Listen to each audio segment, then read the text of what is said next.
안녕하세요. 반갑습니다.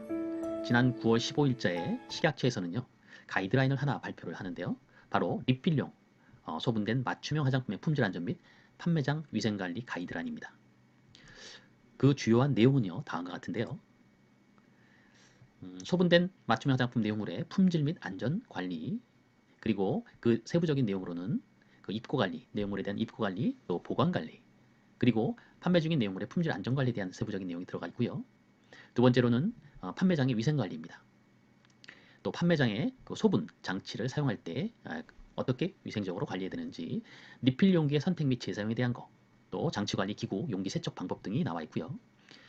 그리고 표시 등에 대한 방법도 나와 있습니다. 재사용 용기의 표시 방법, 또 제품 판매 내역서 등의 기록 관리, 그리고 마지막으로는 소비자에게 안내해야 될 것, 설명해야 될 것이 나와 있는데요. 첨부 문서 등의 정보 제공 및 설명에 대한 내용들이 그 줄을 이루고 있고요. 첨부 문서로는 화장품 책임 판매업자로부터 제공받아야 하는 그런 서류들에 대해서, 그리고 판매장의 안전위생관리 점검사항, 또 판매장 1일 위생점검표에 대한 내용입니다. 그런데 가이드라인 발표에 앞서 지난달 8월 17일자로 화장품법 개정이 공포가 됩니다. 주요한 개정 내용 중에는 식품 등의 모방에 관한 그런 화장품을 판매할 수 없다는 내용도 있고요. 그리고 주요한 내용 중에 하나가 바로 맞춤형 화장품과 관련된 내용들이 많이 개정이 되었다는 사실입니다. 그 중에 하나, 3조의 2 맞춤형 화장품 판매업의 신고를 보면요. 기존의 맞춤형 화장품 조제관리사에 대한 정의에 대한 부분들이 조금 달라지게 됩니다. 바로 맞춤형 화장품 조제관리사는 맞춤형 화장품의 혼합소분 등의 품질 안전관리 업무에 종사하는 자로 조정이 되는데요. 그전에는 맞춤형 화장품의 혼합 소분 등에 종사하는 자였었죠. 이 품질과 안전에 대한 부분에 대해서 중점적으로 업무를 봐야 하는 자로서 조제관리사를 얘기하고 있습니다. 자, 그러면 다시 한번 돌아가서 이번에 발표된 가이드라인을 볼까요? 이 내용들을 보면은 바로 맞춤형 화장품 조제관리사가 해야 될 업무의 내용들을 상세하게 적어 놓은 것 같이 보입니다. 자, 오늘 이 시간에는요, 조제관리사의 입장에서 이 가이드라인이 발표된 그 배경에 대해서 말씀을 드려볼까 합니다. 지난 7월경이었나요? 식약처는 환경부와 함께 화장품 소분, 리필, 매장에 대한 활성화 지원 대책을 발표합니다. 굉장히 좋은 의도의 좋은 모습으로 그린, 녹색 성장에 대한 그 일환이었죠. 지구상의 환경오염의 주범 중에 하나가 바로 플라스틱입니다. 화장품 용기로도 엄청나게 사용하고 있는 상태이죠. 화장품 용기는요, 화장품 브랜드 이미지를 보여주는 중요한 수단이기도 합니다. 그래서 화장품 회사들이 화장품 용기와 또 포장에 브랜드 이미지를 담기 위해서 많은 비용을 투자하는 이유이기도 하죠. 하지만 이건 역시 지구의 환경을 위한 대의적 명분에 점차 밀려나갈 수밖에 없는 상황이 되고 있죠.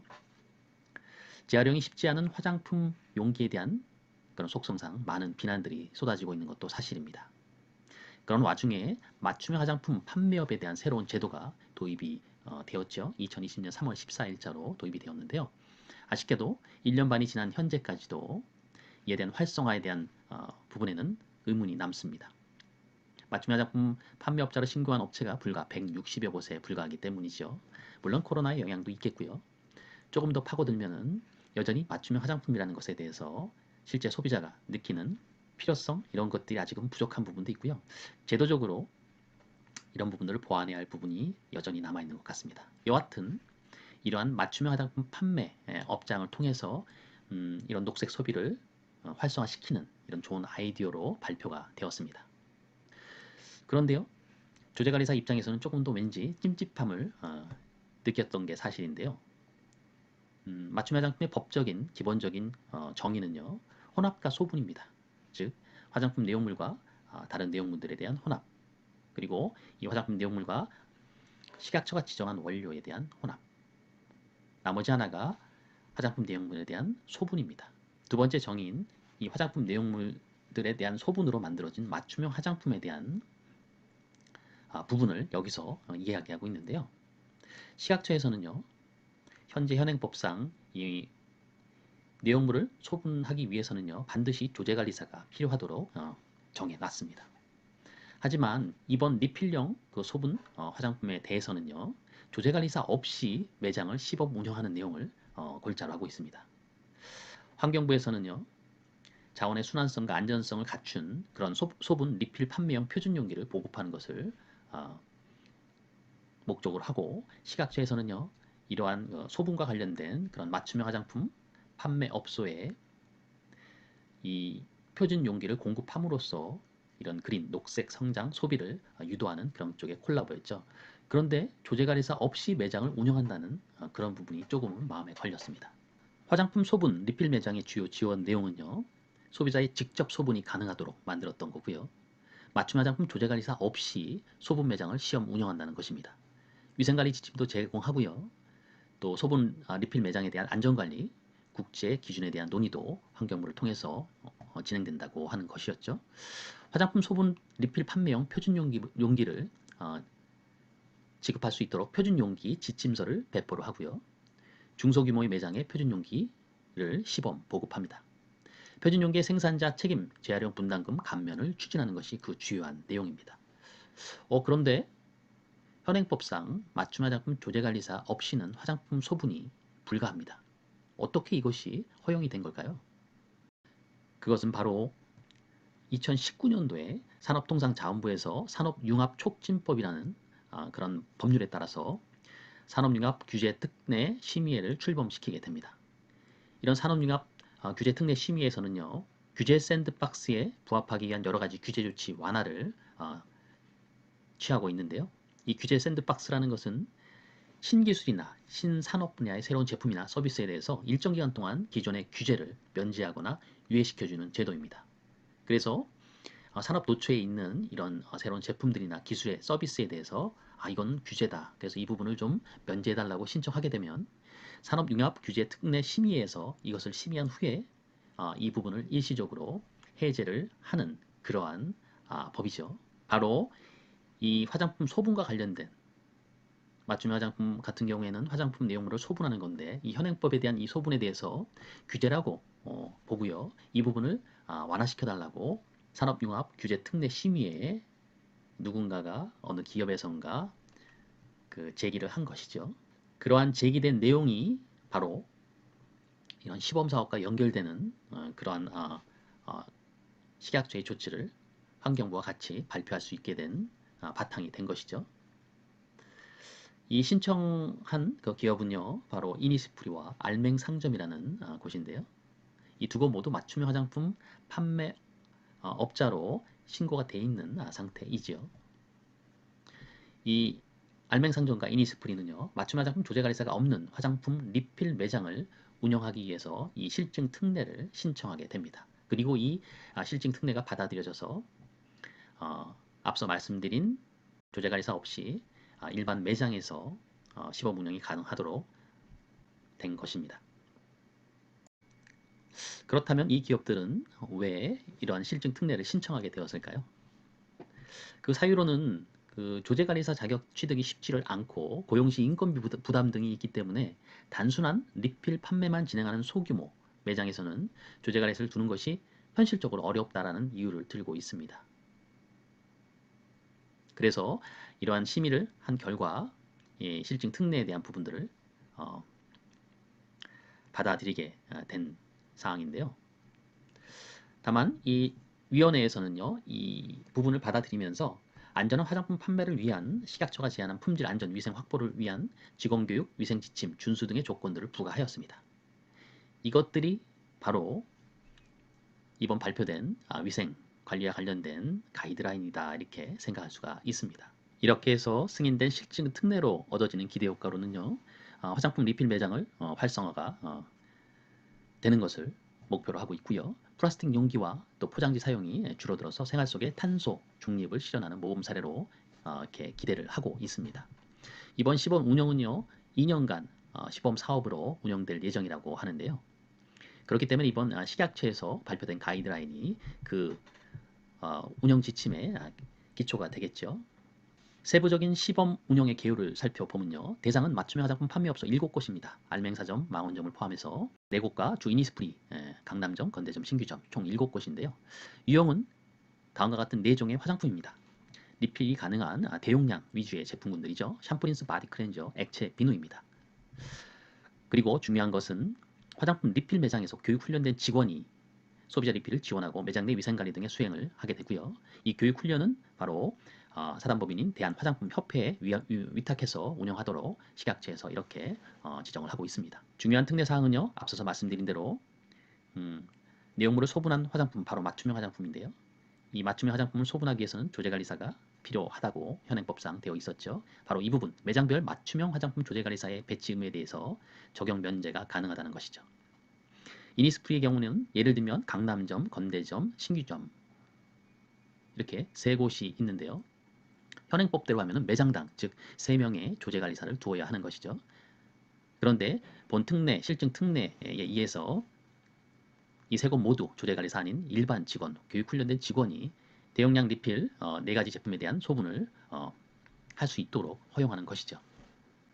그렇다면 이니스프리와 같이 이 세부적으로 지점들이 많이 확장을 한 그런 큰 기업들이라면 이제는 조제관리사를 각 매장마다 두지 않고 자체 직원의 교육을 통해서 이러한 리필용 제품의 판매가 소분이 가능하다는 얘기가 됩니다.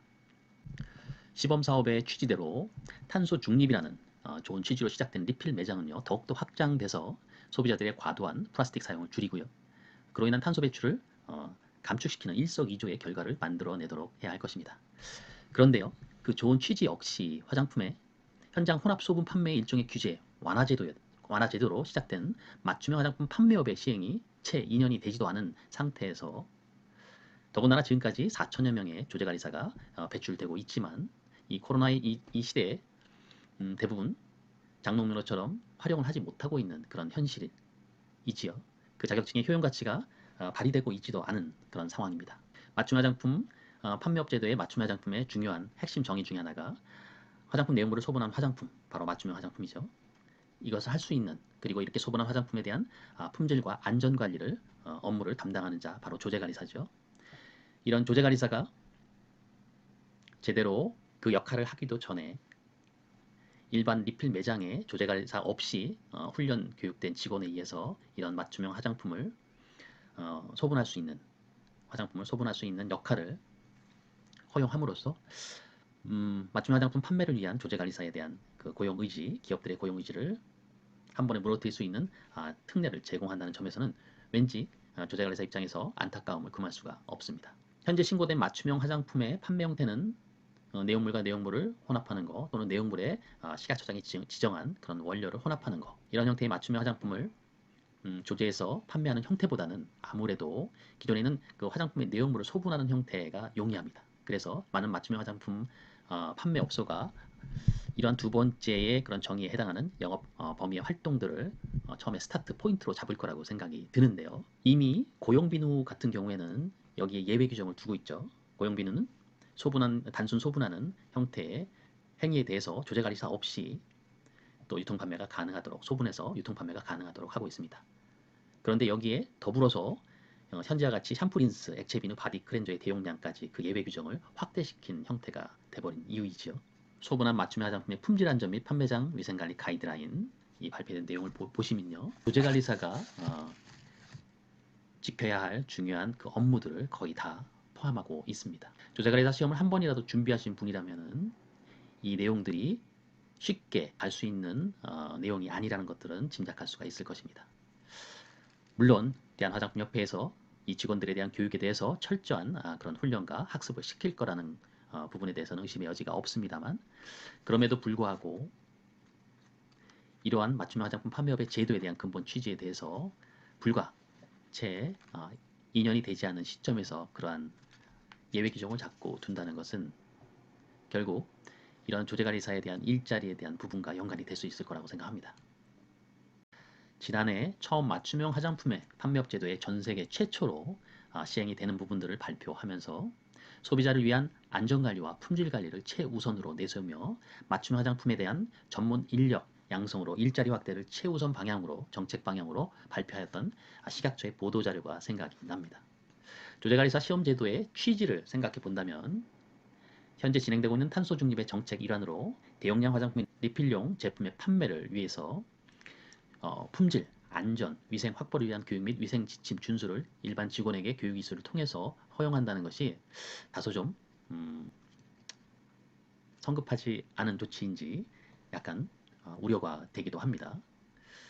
정말로 품질안전 위생 확보에 대한 그러한 내용들이 대한화장품협회의 그런 교육, 훈련을 통해서 가능하다고 한다면은 단순한 소분에 대한 그런 개념뿐만 아니고 내용물과 내용물로 혼합하는 혼합 자체에 대한 맞춤형 화장품의 근본적인 정의 역시 교육과 훈련으로 가능하지 않을까라는 지나친 생각도 해보게 됩니다. 조제가리사의 시험 과목은 총 4과목으로 되어 있는데요. 이 4과목 모든 내용들이 안전과 품질 그리고 이와 연관된 내용으로 이루어져 있음은 부인할 수가 없습니다. 시험 준비를 하는 입장에서는 상당한 시간과 노력이 들고요. 그 시험의 난이도는 점점 높여져서 전체 지원자의 10%가 채 되지도 않은 현실이죠. 이러한 시험에 합격을 하고도 현실적이지 못한 이론 과목만으로 시험을 본다라는 현행 체계에 대한 불만도 업계에서는 상당합니다. 그러한 부분에 대한 개선점을 좀 찾아서 해결해야 되는 부분도 있지요. 그럼에도 불구하고 아예 예외 규정들을 이렇게 두어버리면 조제가리사를 아예 기업들이 즉 맞춤 화장품 판매업자들이 굳이 조제가리사를 두지 않고 이렇게 판매를 하게 되는 그러한 일상적인 일들이 많아질 거라는 생각에 우려를 금할 수가 없습니다. 차라리 매장별 조제가리사의 고용을 용이하게 지원한다거나 또 불합리하고 현실적이지 않은 그런 제도 부분들을 개선해서 조제가리사들에 대한 그 고용들을 좀 더 용이하게 할 수 있는 그런 방법들을 찾는 노력이 우선 되었으면 하는 바람입니다. 물론 쉽지 않은 일이죠. 탄소 중립과 같은 중요한 환경적인 문제도 또 놓쳐서는 안 되는 일이고요. 하지만 현재 같은 4차 산업혁명의 대전환을 이루고 있는 지금의 시대는요. 새로운 격차와 불평등을 초래하고 있음은 부인할 수가 없습니다. 인공지능이나 3월 인터넷, 인공로봇, 스마트 팩토리 등 거대 자본의 형태로 만들어낼 수 있는 그런 디지털 대전환 환경 속에서 전 세계는 다 하나로 초연결돼서 만나게 됩니다. 이러한 초연결 세상에서는요. 불확실하고 불안정한 삶의 공동체가 되기도 하지요. 강력한 정부의 이런 공공의 지원 없이는요. 힘없는 사람들의 일자리는 더욱더 잃어갈 수밖에 없다는 게 현실입니다. 이러한 사람을 소외시키지 않는 디지털 전환을 통해서 모두가 같이 잘 사는 세상을 만들어내야 가는 것이 이 시대의 소명이 아닐까 생각이 드는데요. 이것은 현 정부의 또 이 세계의 기본적인 어떤 소명과도 일치한다고 생각합니다. 당연히 정부나 기업들의 이런 생활 속의 탄소 중립을 위한 노력 매우 중요하고요. 응원되어야 한다고 생각하는데요. 그에 못지않게 또 힘없는 그런 사람들도 소외되지 않는 그런 노력이 같이 이루어져야 더 상생하는 그런 사회가 되지 않을까 생각이 들고요. 제가 너무 무겁게 얘기를 진행시킨 것 같습니다. 여하튼 이번 좋은 의도의 그런 시범 사업이 2년간의 시범 운영을 통해서 서로에게 상생할 수 있는 좋은 그런 아이디어를 만들어내고요. 제도를 개선해서 같이 잘 사는 그러한 세상이 되었으면 좋겠습니다. 제가 오늘 이 부분을 말씀드리면서 조제가리사의 관점으로 말씀을 드렸는데요. 혹시라도 오해가 있는 부분이 있었다면요. 양해 부탁드리면서 지금까지 시청해주셔서 감사합니다.